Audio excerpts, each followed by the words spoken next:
Come Have Coffee with Michelle is sponsored by BT Rise. You know, some people spend their lives taking care of others, but what happens when the healer becomes the one fighting for his own health? Today on Come Have Coffee with Michelle, we sit down with the incomparable Dr. Keith Melvin, a trusted physician, a beloved voice in the community, and now Dr. Melvin is facing cancer for the third time. And yet, even in the battle of his own, he's still pouring into others. This is not just a story about illness. It's a story about resilience, courage, and faith, and refusing to give up without a fight. Come have coffee with us. Keith Melvin has spent his entire career studying medicine and taking care of other people. A celebrated physician, community voice, and frequent caller to the Lincoln Way radio show, Doc Melvin is well known and deeply trusted in the Black community. Lately, it's his own health journey that has taken center stage.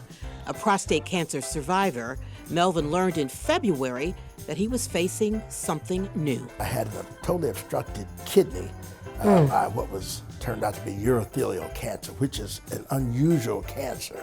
And there was also a lesion on the lesser curvature of my stomach, which I had evaluated 3 weeks ago in biopsy, and turned out that that was a third different cancer. None of the three cancers were related to one another.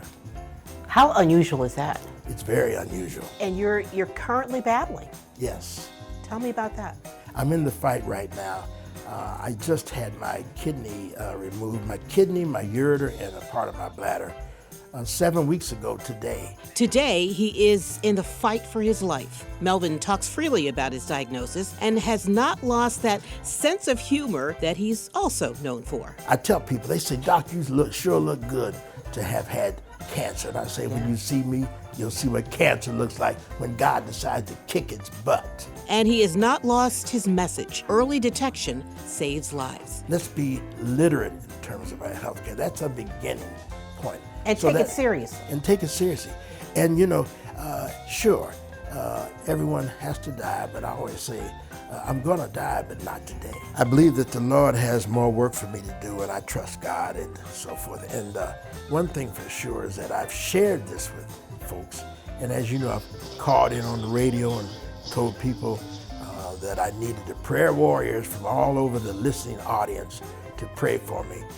Because I do believe that if you have more and more prayers, that God listens, and the prayers go up, the blessings come down. And so really I've pushed it out there. And besides, the more important thing, Michelle, is I've wanted the message to go to people that if you do what I do and do what I did, you have a chance to survive. That belief is at the heart of his annual Black and White Cancer Survivors Ball, heading into its 16th year. What started with about 100 people has grown to more than 1,500, including cancer survivors, all gathering to celebrate life.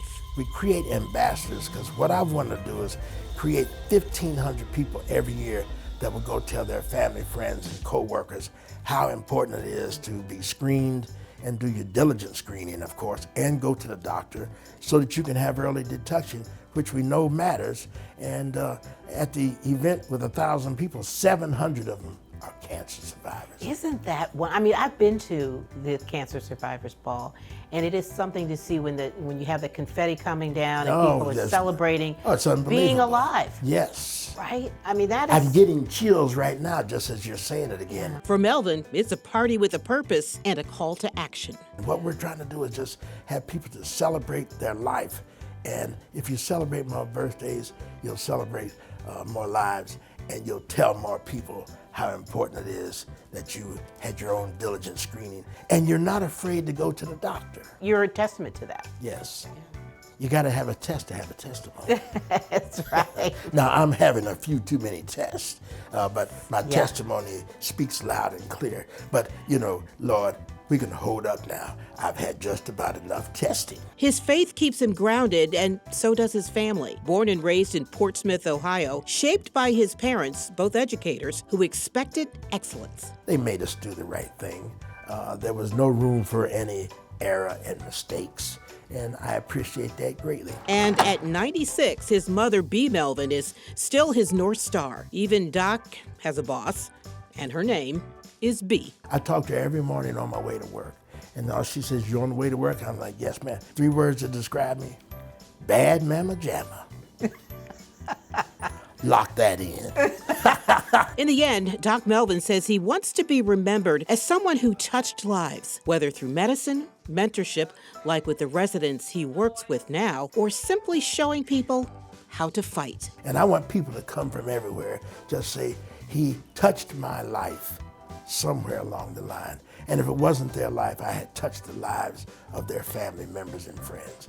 So that's how I want to be remembered. But I do want it to be the longest procession that anybody's ever seen in Cincinnati. Well, let's cheers to that. Yes.